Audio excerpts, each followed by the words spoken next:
Cost त भर्खरै हामीले पढेको कस्ट सिट भनेर पढायो हैन हो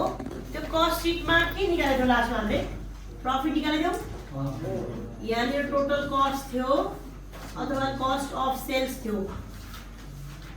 त्यसपछि हामीले कति नाफा खाने त्यसमा नाफा जोडेर सेल्स निकाल्ने यो प्रफिट याद होला हैन अब यो वर्ष चाहिँ मैले के पढाएको छैन फाइनान्शियल स्टेटमेन्ट पीआर पनि पढाएको छैन तर 11 मा त पढायो नि यसमा पनि नाफा आउँछ नि टु नेट प्रफिट भनेर है मैले एक दुईवटा चार्जमा कस्ट भर्खरै पढाउँदाखेरि ब्याङ्क चार्ज नहाल भन्दै याद छ डिभिडेन्ड रिसिभ नहाल भन्दै याद छ ब्याड डेटहरु कुनैमा हाल्यौ कुनैमा हालेनौ भनेको यसमा चाहिँ सबै खर्च हालेनौ हामीले फाइनान्शियल चार्ज हालेनौ ब्याङ्कमा हुने फाइनान्शियल चार्जहरु फाइनान्शियल इन्कमहरु के पनि हालेनौ के यसमा तर यसो सबै हाल्छ यसले डिभिडेन्ड रिसिभ पनि हाल्छ बाइ डिभिडेन्ड रिसिभ पनि हाल्छ यसले ब्याङ्क चार्ज पनि हाल्छ सबै प्रोभिजनहरु पनि हाल्छ प्रोभिजन चाहिँ कहिले पनि हाल्छ हैन भनेपछि पीआर अकाउन्टले एभ्री ट्रान्ज्याक्सन हाल्छ सबै ट्रान्ज्याक्सन हालेर आको प्रफिट हो कस्ट प्रफिट कस्ट सिटमा आउने प्रफिट खास काम एउटै बिजनेस एउटै कम्पनी एउटै फ्याक्ट्री एउटै त्यहाँभित्र हुने काम एउटै त्यही कामबाट आउने प्रफिट पनि एउटै हुनुपर्ने थियो तर यसले दिने प्रफिट र यसले दिने प्रफिट फरक आएको कारणले गर्दा हामीले के बनाउनु परेको रिकन्सिलिएसन अब यहाँ चाहिँ कस्ट सिटलाई भन्छौँ कस्ट अकाउन्ट पीएल अकाउन्टलाई भन्छ हामी फाइनान्शियल अकाउन्ट अब यसले दिने प्रफिट र यसले दिने प्रफिट बराबर नभएको कारणले गर्दा मिलाउनको लागि हामीले के बनाएको कस्ट रिकन्सिलिएसन स्टेटमेन्ट एउटै कम्पनीको नाफा सेम देखिनु पर्ने ठाउँमा यतापट्टि देखिने प्रफिट र यतापट्टि देखिने प्रफिट कहिले पनि मिल्दैन बिकज यसले सबै डिटेल्स हाल्दैन सबै खर्चहरु हाल्दैन फाइनान्शियल इन्कमहरु पनि हाल्दैन तर यसले चाहिँ भएभरको ओभरअल कम्पनीको पिक्चर देखिने गरेर तिम्रो यो सबै ट्रान्ज्याक्सन हाल्ने भएर यसको प्रफिट चाहिँ कमै जस्तो हुन्छ यसको प्रफिट अलिकति धेरै हालिन्छ खर्च चाहिँ धेरै हाल्दैन प्रोभिजन त हालिहाल्दैन provision for tax provision for doubtful डेट्सहरु यो त खर्चै होइन नि पैसा छुट्याएको मात्र हो नि त हो डेप्रिसिएसन पनि प्रोभिजन गरेको खालको छ भने त्यो पनि हाल्दैन अब यसले सबै हाल्ने भएको भएर यसको प्रफिट अलिक कम हुन्छ यसको प्रफिट चाहिँ खाली कस्टिङ पार्ट मात्रै हाल्यो फ्याक्ट्री भित्र हुने खर्च अफिसमा पनि कस्टिङसँग जोडेको खर्चहरु मात्रै हाल्यो त्यो कारणले यसको प्रफिट हाई सधैँ फेरि कहिले क्वेसनमा यो लो देला यो कम धेरै देला त्यो बेला चाहिँ फेरि हजुर भने पुरा मिलेन भन्ने हैन म्याक्सिमम टाइममा चाहिँ यो अलिकति लो हुन्छ यो हाई छ यो लो पनि हुन सक्छ केही छैन तर दुवैको प्रफिट सेम हुनुपर्ने ठाउँमा सेम नभएको भएर हामीले चाहिँ अब रिकन्साइल गर्नको रिकन्साइल भनेको मिलाउन लाग्यो के कारण डिफरेन्स छ त हामीले 11 मा ब्याङ्क रिकन्सिलिएसन गर्यौं केबाट गर्यौं ब्याङ्क रिकन्सिलिएसन किन गर्यौं एउटै मान्छेको खाता हैन एउटै मान्छेको ब्याङ्कमा खाता एउटाले रेकर्डिङ गर्यो कम्पनीको थ्रु अर्कोले रेकर्डिङ गर्यो ब्याङ्कको थ्रु अब मान्छे एउटै खाता एउटै त्यसको रेकर्डिङ दुईटा हुँदा दुईटा ब्यालेन्स देखियो भने हैन र खाता त एउटै हो नि कम्पनी रेकर्ड गर्दाखेरि एउटा ब्यालेन्स भन्छ ब्याङ्कले रेकर्ड गर्दा एउटा ब्यालेन्स भन्छ ब्यालेन्स त फरक आयो अनि यिनीहरूलाई मिलाउन हामीले के बनायौं ब्याङ्क बीआरएस बनाएन ब्याङ्क रिकन्सिलिएसन स्टेटमेन्ट हो एक्ज्याक्टली त्यस्तै यहाँ पनि काम एउटै ट्रान्ज्याक्सन एउटै सबै रेकर्डिङ गर्ने तरिका पनि कम्पनीले एउटै तरिकाले गर्नुपर्ने थियो तर यहाँनिर कुनैले बढी खर्च राख्यो कसैले राखेन कसैले इन्कम राख्यो कसैले राखेन त्यो कारणले गर्दा नाफा यो प्रफिट फरक आएको कारणले गर्दा हामीले के बनाउनु परेको CRS that means cost reconciliation statement कसैले कस्ट देखाए कसैले देखाएनन् अब कुन देखाउनु हुने हो कुन देखाउनु नहुने हो त्यो कारणले गर्दा हामीले रिकन्सिलिएसन बनाउनु पर्यो अब चाहिँ यहाँ कस्तो कस्तो शब्दहरू सुनिन्छ भन्दा जुन फ्याक्ट्री ओभरहेड त सुनेको नि त हामीले नाम अब अफिस ओभरहेड सुनेको नि हैन office overhead over absorbed in financial account अब पीएल भन्दैन कस्ट सिट भन्दैन खालि के भन्छ फाइनान्शियल अकाउन्ट र कस्ट अकाउन्ट भन्छ हैन office overhead factory overhead selling ओभरहेडहरु चाहिँ कहीँ धेरै देखायो शब्दहरु के आउँछ अब चार्ज यो शब्दमा नोट लेखौँला अहिलेसम्म चार्ज भन्यो भने अब्जर्ब्ड भन्यो भने हैन सोन भन्यो भने यिनीहरुको अगाडि के चाहिँ लाग्ने हो भन्दा एउटामा कहिले ओभर लाग्छ कहिले अन्डर लाग्छ हैन के रे selling overhead over charge over absorbed over सोन अन फाइनान्शियल अकाउन्ट भनिन्छ मतलब के हो फाइनान्सले ओभर देखायो कस्टले कम देखायो हो भनेपछि दुवैले बराबर नगरे भने त प्रफिट सेम आएन नि हैन कसैले धेरै देखायो कसैले थोरै देखायो हो यही शब्दमा फेरि factory overhead under charge under सोन अन्डर शब्द भने कम देखायो भने ओभर भनेको बढी देखायो यो शब्द टर्म नै आउँछ यो भन्न खोजेको सबैले त्यही खर्च कम देखायो भन्न खोजेकै हो सोन भने पनि चार्ज भने पनि अझै धेरै शब्द छ यहाँ म अझै लेखाइदिन नोट हैन हो यो शब्दमा अगाडि ओभर अन्डर लाग्छ एउटा त्यो केस भयो अर्को चाहिँ याद गर मैले अघि पनि भनिसकेँ प्रोभिजन जुन चाहिँ खर्चै होइन तैपनि पिएल एकाउन्टले चाहिँ किन देखाउँछ भने फ्युचरमा मलाई ट्याक्स तिर्नु छ अहिलेको नाफाबाट झिकेर छुट्याएर राख्छु अनि पछि तिर्छु फ्युचरमा मलाई यो मेसिन यो फर्निचर किन्नु छ अहिलेदेखि म प्रोभिजन फर डेप्रिसिएसन देखाउँछु पैसा थुपार्छु एक ठाउँमा लगेर अनि त्यसपछि किन्छु भनेको हामीले फ्युचरमा गरिने खर्चको लागि अहिले प्रोभिजन गरेर छुट्याएर तिर्न राखेको नि त अहिले चाहिँ यो खर्च देखायो तर त्यस्तो काम गर्दैन कस्टले त हैन भनेपछि कुनै खर्चहरू चाहिँ not shown in cost account भन्ने पनि आउँछ बुझ्यौ नि हो जस्तै यो बीआरएसमा हामीले के गर्थ्यौँ इन्ट्रेस्ट चाहिँ डाइरेक्टली डिपोजिट गर्यो क्रेडिटेड गर्यो ब्याङ्कले हामीलाई थाहा हुँदैन नि हैन त्यस्तै यसले पनि डाइरेक्टली प्रोभिजनहरू चार्ज गर्यो हामीलाई थाहा भएन कसैले देखाएन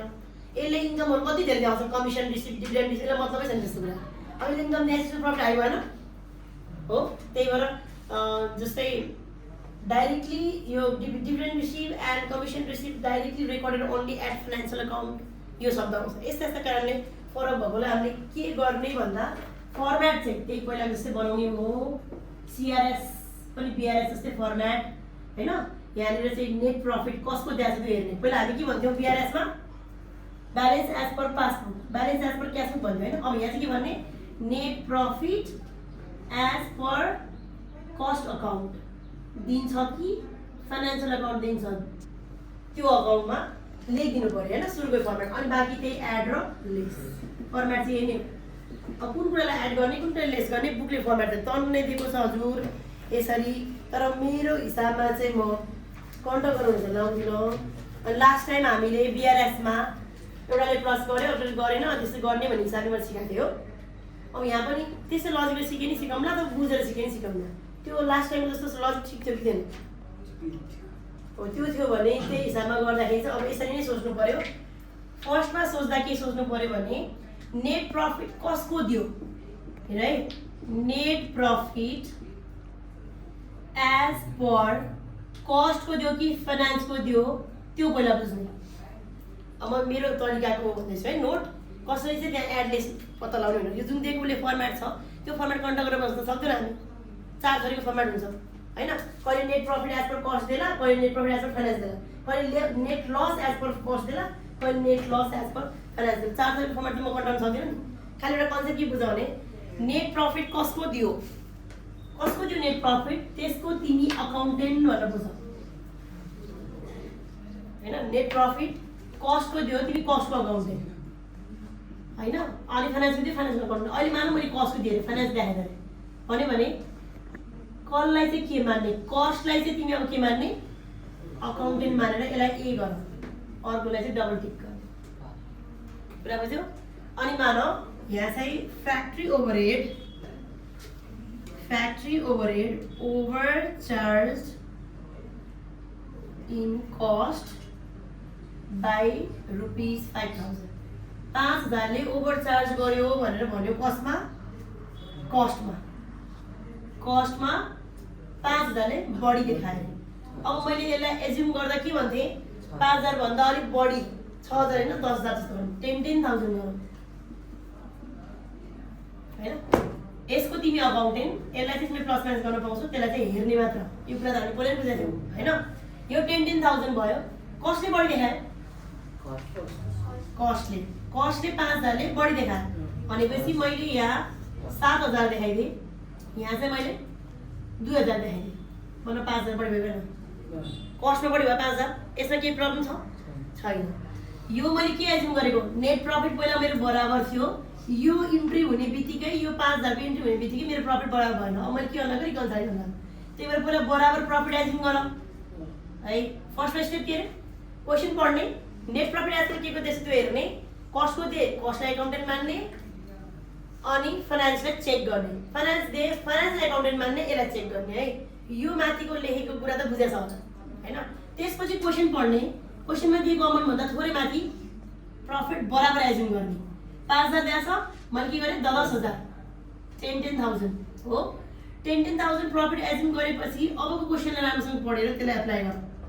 यसलाई के भन्छ इन्ट्री गरेको भएन जस्ट रेकर्डिङ इन्ट्री भयो चाहिँ अब यो त खर्च हो यो मेरो नाफा यो त ओभरहेड भनेको खर्च हो खर्चले त यो घट्ने भयो भनेपछि यसको नाफा कति बाँकी भयो अब जम्मा 3000 मात्र बाँकी भयो यसको त 7000 बाँकी भयो चेकवाला प्रफिट तान्छौँ 7000 आउनलाई भनौँ के गर्नुपर्छ 7 आयो 8 आउनलाई के गर्नुपर्छ भन त 5000 एड गर्नुपर्छ यो क्वेशनलाई के गर्नुपर्छ त एड गर्नुपर्छ मैले यहाँ कस्ट अकाउन्ट दिएको भए क्वेशनमा यो एड आयो सारा factory overhead undercharged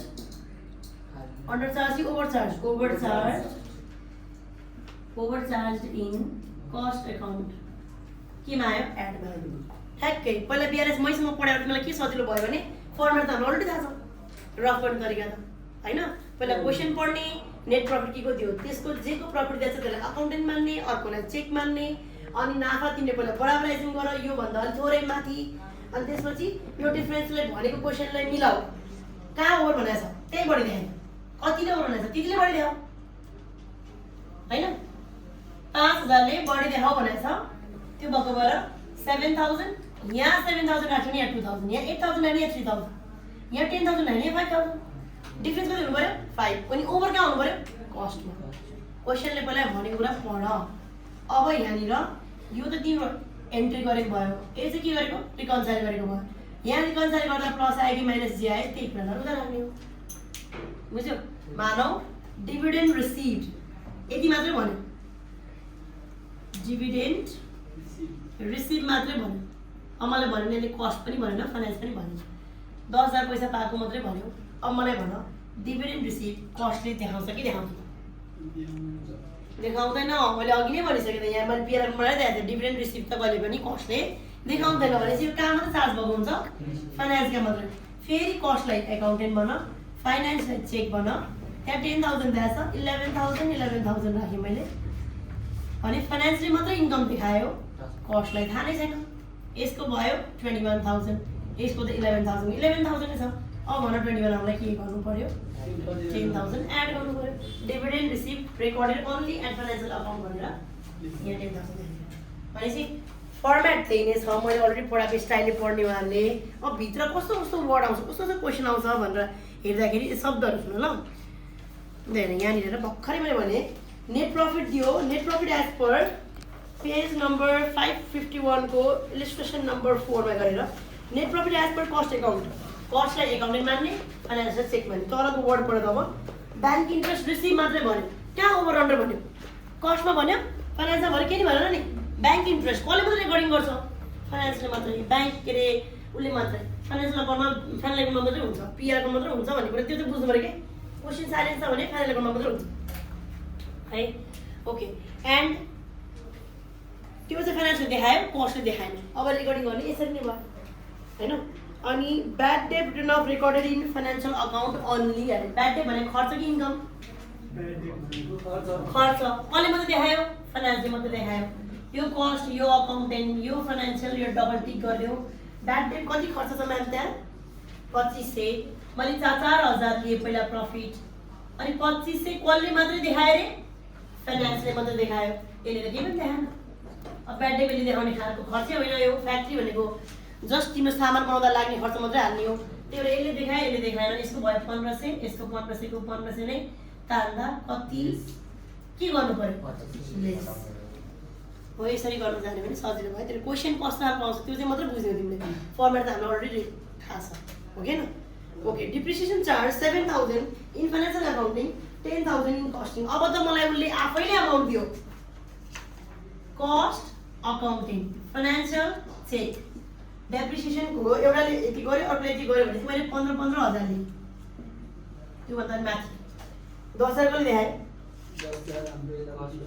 कस्ट देखाए कस्टले 10000 खर्च देखाए उले जति भयो त्यति देखाउँछ झन् सरी भयो नि त हामीलाई एज्युमै गर्नु परेन अनि ले 7000 मात्र देखाए अब मलाई खासमा न मलाई 10,000 चाहियो हो, न मलाई 7,000 चाहियो हो, मलाई त यसको डिफ्रेन्स चाहियो नि। डिफ्रेन्स यसरी दिन्छ र त। यसको इन्कम भयो बाँकी कति 5,000, यसको इन्कम कति भयो 8,000। अब भन यो चेकको प्रफिट तान्दा मलाई 8,000 ल्याउन के गर्नु पर्यो? 3,000 त क्वेसनमा छ र हामीले आफै निकाले होइन, कसरी निक्लेर त उसैले दियो नि 3,000 हामीलाई। कुरा बुझ्यो? मलाई चाहिने 10 पनि होइन 7 पनि होइन, मलाई चाहिने 3 हो कि 3 के गरेँ मैले एड गर्ने ठाउँमा गएर के गर्नु पऱ्यो? Depreciation over charge in cost लेखे पनि भयो, अन्डर चार्ज इन फाइनेन्सियल लेखे पनि भयो कि। यसरी बुझ्नु पर्ने मैले है। ट्रान्सफर फी रिसिभ भने इन्कम कसले मात्रै रेकर्ड गर्छ? फाइनेन्सले मात्रै रेकर्ड गर्छ। यही जस्तै केस भयो, डिभिडेन्ड रेकर्ड गरे जस्तै केस भयो हो। यसरी क्वेसन आउँछ। कुरा बुझ्या हो? अब भने के हुन्छ अरे ओभर चार्ज, अन्डर चार्ज,